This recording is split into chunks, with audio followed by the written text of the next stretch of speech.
السلام علیکم۔ جیسا کہ آج کل قرآن کے حوالے سے جو جانور کے ترجمے کیے گئے ان آیتوں کو سمجھا رہا ہوں، تو اسی سلسلے میں آج حمار کو لے لیں، جس کا عام طور پر ترجمہ گدھا کیا جاتا ہے۔ کیا واقعی قرآن میں گدھے کو ہی کہا گیا ہے یا حمار کسی اور چیز کو کہا گیا؟ آئیے آج اس کو دیکھتے ہیں۔ تو قرآن میں یہ لفظ حمار جو ہے وہ 6 جگہ آیا ہے۔ ایک ایک کر کے سب آیتوں کو دیکھ لیتے ہیں۔ تو سب سے پہلے سورہ بقرہ آیت نمبر 259 یعنی 2 کی 259۔ اس وقت میرے پاس حافظ نظر احمد والا ترجمہ ہے، پہلے ان کا ترجمہ بتا دیتا ہوں اور پھر اپنی فہم سے جو بات بنتی ہے اس کی وضاحت کر دیتے ہیں۔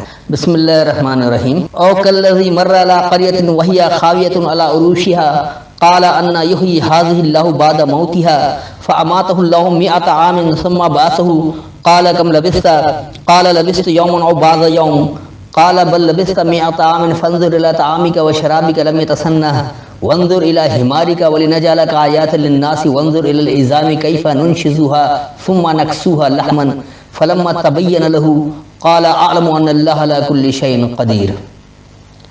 اب جو ان کا ترجمہ ہے، یا اس شخص کے مانند جو ایک بستی سے گزرا اور وہ اپنی چھتوں پر گری پڑی تھی، اس نے کہا اللہ اس کے مرنے کے بعد اسے کیوں کر زندہ کرے گا؟ تو اللہ نے اسے 100 سال مردہ رکھا، پھر اسے اٹھایا زندہ کیا۔ اللہ نے پوچھا تو کتنی دیر رہا؟ اس نے کہا میں 1 دن یا دن سے کچھ کم رہا۔ اس نے کہا بلکہ تو 100 سال رہا ہے، بس تو اپنے کھانے پینے کی طرف دیکھ، وہ سڑ نہیں گیا، اور اپنے گدھے کی طرف دیکھ، اور ہم تجھے لوگوں کے لیے ایک نشانی بنائیں گے، اور ہڈیوں کی طرف دیکھ، ہم انہیں کس طرح جوڑتے ہیں، پھر انہیں گوشت پہناتے ہیں۔ پھر جب اس پر واضح ہو گیا تو اس نے کہا میں جان گیا کہ اللہ ہر چیز پر قدرت والا ہے۔ ایک عجیب سی بات بنتی ہے کہ جو کتاب قیامت تک کے لیے ہدایت کی کتاب ہے، اس میں ایسی باتیں جس کا ہدایت سے قطعاً کوئی تعلق نہیں ہو۔ اگر کوئی شخص ایسا تھا جو 100 سال مر کر زندہ رہا تو یہ تو اللہ کی سنت کی بھی تبدیلی، جبکہ اللہ کہتا ہے میری سنت میں کوئی تبدیلی ہی نہیں ہے۔ تو آئیے دیکھیے اس آیت کو سمجھتے ہیں کہ یہ کیا ہے۔ او کالذی، یا اس شخص کی طرح، مر علی قریۃ، گزرا ایک بستی پر، وہی خاویۃ، اور وہی گری پڑی تھی، علی عروشها، اپنے مرکزی اختیار پر۔ عرش کہا جاتا مرکزی اختیار کو، تو اپنے مرکزی اختیار پر وہ گری پڑی تھی، جیسے آج امریکہ اپنے مرکزی اختیار پر گرا پڑا ہے، جو مرضی غلط صحیح فیصلے کر رہا ہے۔ قالت، کہا، انا یحیی، کیونکہ احیا ہوگی، کیسے احیا ہوگی، ھذہ اللہ، اسی کی اللہ سے، بعد موتہا، اس کی مردنی کے بعد، فامتہ اللہ، پس وہ مردنی میں رہا اللہ سے، 100 عام، عام فساد میں۔ 100 کہتے ہیں فساد کو، اور عام جیسے ہمارے یہاں بولا جاتا عام زبان، عام لوگ، تو یہ عام فساد میں اللہ سے، بس وہ مردہ رہا۔ ثم بعثہ، پھر اس سے وہ اٹھا۔ قال کم لبثت، تو کہا کتنی دیر تم ٹھہرے رہے؟ قال لبثت یوما، تو کہا میں ٹھہرا رہا 1 دورانیہ، او بعض یوم، یا کچھ دورانیہ۔ یہ 1 دن یا دن کا کچھ کم کی بات نہیں، کم کا تو یہاں لفظ ہی نہیں ہے، تو کہا میں ٹھہرا رہا 1 دورانیہ یا کچھ دورانیہ۔ جیسے ہمارے یہاں اقتدار کا دورانیہ، مثال کے طور پر بے نظیر کا دورانیہ 2.25 سال، نواز شریف کا 3.5 سال، اور مشرف کے 10 سال، اور ضیاءالحق کے 11 سال، تو یہ مختلف دورانیے ہیں۔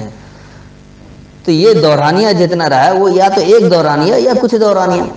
قال بل لبثت، کہا ہاں تم ٹھہرے رہے 100 عام، عام فساد میں، فانظر، پس دیکھو، نظر کہا ہی جاتا ہے عمل کر کے دیکھنے کو، تو اب نظر یعنی عمل کر کے دیکھو، الی طعامک، تم اپنے ضروریات زندگی کی طرف، وشرابک، اور اپنے سیراب ہونا، لم یتسنہ، کیا وہ اس میں بگاڑ نہیں آ گیا، وہ سڑ نہیں گیا، یعنی بگڑا نہیں ہے۔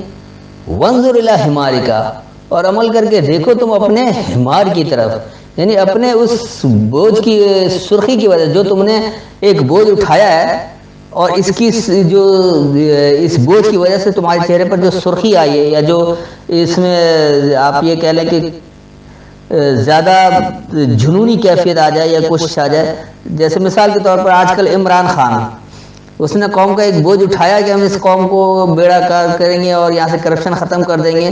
یہ اور بات ہے کہ کرا یا نہ کیا، لیکن اس کرپشن کے غم سے جو سرخی ہے اس کے اوپر، جو جنون ہے، جو اس بوجھ کی وجہ سے اس کے چہرے پر پریشانی کی وجہ سے جو سرخی ہے، اس کو کہا جا رہا ہے وَلِنَجْعَلَكَ آیَاتٍ لِلنَّاسِ، اور ہم بنانے کے لیے تمہیں لوگوں کے لیے نشانی.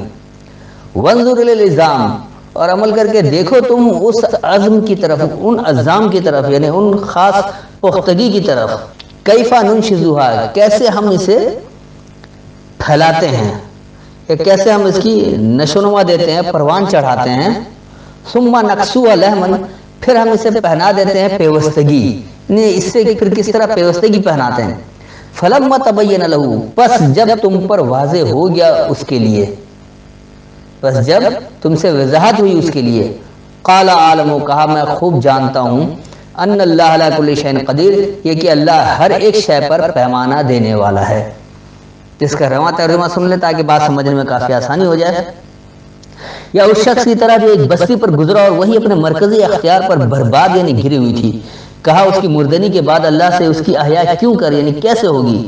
بس وہ عام فساد ڈالنے والوں میں سے اللہ سے مردنی میں رہا. پھر وہ اٹھا. کہا تم کتنی دیر ٹھہرے رہے. کہا میں ایک دور یا کچھ دورانیہ ٹھہرا رہا ہوں. کہا ہاں تم عام فساد میں ٹھہرے رہے، بس تم اپنی ضروریات زندگی اور اپنے سیراب ہونے کی طرف دیکھو، وہ تم پر بگڑا نہیں ہے. اور تم اپنی سرخی یعنی کوششوں میں جو سرخ ہوتے اس کی طرف دیکھو، اور تم لوگوں کے لیے ہم سے نشانی بننے کے لیے ہو. اور تم عزام یعنی عزم و پختگی کی طرف دیکھو، کیسے ہم سے اس کی نشوونما ہوتی ہے، یعنی اسے ہم پھیلاتے ہیں یا اس کے پروان چڑھاتے ہیں. پھر ہم سے اس کی پیوستگی پہنائی جاتی ہے. بس جب اس کے لیے تم سے وضاحت ہو گئی، کہا خوب جان گیا یہ کہ اللہ ہر ایک شے پر پیمانہ دینے والا ہے. اب آئیے دوسری جگہ، تو وہ ہے سورہ نمبر 16 اور آیت نمبر 8، یعنی 16 کی 8. گو کہ اس کو پہلے بھی بغال اور خیل میں کر چکا ہوں، تو صرف مختصراً کر دیتے ہیں کہ والخیل والبغال والحمیر لترکبوها وزینة ویخلق ما لا تعلمون، اور گھوڑے اور خچر اور گدھے تاکہ تم ان پر سوار ہو اور زینت کے لیے پیدا کیے، اور وہ پیدا کرتا ہے جو تم نہیں جانتے. تو دیکھیے یہ کیا ہے. اور خیالات اور دوغلی ذہنیت والے اور سرخی ان بوجھ کی سرخی یہ تمہارے لیے بتدریج ہے، یعنی نمائش ہے، زینت آسائش ہے، اور وہ خلق کیا ہے، وہ بنایا ہے جو تم جانتے نہیں ہو. اب آ جائیے آپ تیسری جگہ، اور یہ ہے سورہ نمبر 31 یعنی سورہ لقمان، اور اس کی آیت نمبر ہے 19، یعنی 31 کی 19، 31 کی 19. وَقْصِدْ فِي مَشْيِكَ وَاغْضُضْ مِنْ صَوْتِكَ إِنَّ أَنْكَرَ الْأَصْوَاتِ لَصَوْتُ الْحَمِيرِ، اور اپنی رفتار میں میانہ روی اختیار کر اور اپنی آواز کو پست رکھ، بے شک آوازوں میں سے سب سے ناپسندیدہ آواز گدھے کی ہے. یہ عمومی ترجمہ ہے اس کا. آئیے دیکھیے یہ کیا بات ہے. وقصد، اور قصد کرو، ارادہ کرو، فی مشی کا، رہنمائی حاصل کرنے میں، وغضض من صوتک، اور پست رکھو تم اپنی آوازوں سے، یعنی غیظ نہیں رکھو. غضب کہتے ہیں غصے کی وجہ سے، غیظ کی وجہ سے جو کچھ آتا ہے تو اس غضب کو روکو اپنی آواز سے.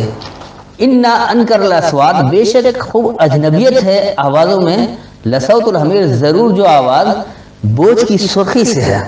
جب آپ کسی کام کا بوجھ اٹھا لیں اور کام نہیں ہو رہا، پریشانی کی وجہ سے جو سرخی آتی ہے تو وہ آواز واقعی آپ کے لیے پریشان کن ہوتی ہے. تو اس کا رواں ترجمہ جو بن گیا، اور تم رہنمائی حاصل کرنے میں ارادہ کرو اور اپنی آواز میں پستی لاؤ، یعنی غضب سے رکو. بے شک خوب غصے کی سرخی یعنی بوجھ لادنے والی آواز ضرور اجنبیت یعنی ناپسندیدہ کراہیت والی آوازوں میں سے ہے. اب آ جائیے آپ چوتھی جگہ، سورہ فاطر یعنی سورہ نمبر 35، اور اس کی ہے آیت نمبر 27، 35 کی 27. الم تر ان اللہ انزل من السماء ماء فاخرجنا به ثمرات مختلفا الوانها ومن الجبال جدد بيض وحمر مختلف الوانها وغرابيب سود. اچھا، یہاں انہوں نے خود بھی حمر کا ترجمہ سرخ کیا ہے، گدھا نہیں کیا۔ اس آیت کو صرف اس لیے شامل کیا تاکہ آپ کو اندازہ ہو کہ دیکھیے حمر کا ترجمہ یہ لوگ خود بھی سرخی کرتے ہیں، اور بھی جہاں حمر آئے انہوں نے کئی جگہ سرخ کیا ہے۔ تو یہ جو ترجمہ بنتا ہے علم ترا، اب جو ان کا ترجمہ لکھا ہوا حافظ نظر احمد والا، انہوں نے لکھا ہے کیا تو نے نہیں دیکھا کہ بے شک اللہ نے آسمان سے پانی اتارا، پھر ہم نے اس سے پھل نکالے، ان کے رنگ مختلف ہیں، اور پہاڑوں میں قطعات گھاٹیاں ہیں سفید اور سرخ، ان کے رنگ مختلف ہیں اور کچھ گہرے سیاہ رنگ کے۔ آئیے دیکھیے یہ ہے کیا، علم ترا کیا تم نے نہیں دیکھا، ان اللہ یہ کہ اللہ انزل من السماء ماء سامنے لایا بلندی سے کتاب۔ آپ کے سامنے جو کتاب آئی ہے یہ بلندی سے آ رہی ہے سمجھ لیجیے، فاخرجنا بہ بس ہم خارج کرتے ہیں اس کتاب کے ذریعے، ثمرات فوائد نتیجہ پھل اسی لیے اس کو کہا جاتا ہے، مختلف الوانها تو مختلف ہیں اس کے رنگ، یعنی مختلف انداز میں مختلف رنگ سے آپ فوائد حاصل کر سکتے ہیں۔ ومن الجبال جدد بیض اور جو مضبوط جمے ہوئے ہیں تو ان سے جو ہے جدد بیض جو ہے، بیض کہتے ہیں وضاحت کو، سفید کو اسی لیے بیض انڈے کو بھی کہا جاتا ہے، اور جدد جدید سے تو اس کو آپ جدد بیض کو واضح عظمت یا نئی سفیدی کہہ سکتے ہیں۔ وحمر مختلف اور سرخی جو ہے یہ مختلف ہیں، الوان ہوا اس کے رنگ، یعنی جب آپ بوجھ اٹھا کر سرخ ہو رہے ہوتے ہیں جنون کی وجہ سے، اس کی شدت کی وجہ سے، یا آپ بوجھ اٹھا لیتے اور کچھ کر نہیں پاتے تو اس پریشانی کی وجہ سے سرخی آتی ہے، تو مختلف ہیں اس کے رنگ۔ وہ غرابیب و سود اور جو غروب ہونا ہے یعنی کہ زوال پذیر ہو جانا ہے تو یہ سیاہی ہے۔ تو اس کا رواں ترجمہ سن لیں تاکہ بات ذرا واضح ہو جائے۔ تو کیا تم نے نہیں دیکھا یہ کہ اللہ بلندی سے الکتاب سامنے لاتا ہے، بس اس کے ذریعے پھل یعنی فوائد یا نتیجہ دینا ہم سے خارج ہوتا ہے، اس کے رنگ مختلف ہیں اور مضبوط جمے ہوئے واضح عظمت یعنی نئی سفیدی جدد بیض ہے، اور سرخی ہے اس کے رنگ مختلف ہیں، اور غروب ہونے والے زوال اور پستی والے سیاہ ہیں۔ اب آ جائیے اس کے بعد سورہ نمبر 62 یعنی 62، اور اس کی آیت نمبر ہے 5۔ یہاں پھر انہوں نے سرخی کر دیا ہے کہ آئیے دیکھیے یہ آیت کیا کہتی ہے، 62 کی 5 یعنی 62 کی 5۔ مثل الذین حملوا التوراۃ ثم لم يحملوها كمثل الحمار يحمل اسفارا بئس مثل القوم الذین كذبوا بآیات اللہ واللہ لا يهدی القوم الظالمین۔ اب جو ان کا ترجمہ ہے وہ ہے ان لوگوں کی مثال جن پر توریت لادی اتاری گئی، پھر انہوں نے اسے نہ اٹھایا، اس چیز پر کاربند نہ ہوئے، گدھے کی طرح ہے جو کتابیں لادے ہوئے ہے، ان لوگوں کی حالت بری ہے جنہوں نے اللہ کی آیتوں کو جھٹلایا، اور اللہ ظالم لوگوں کو ہدایت نہیں دیتا۔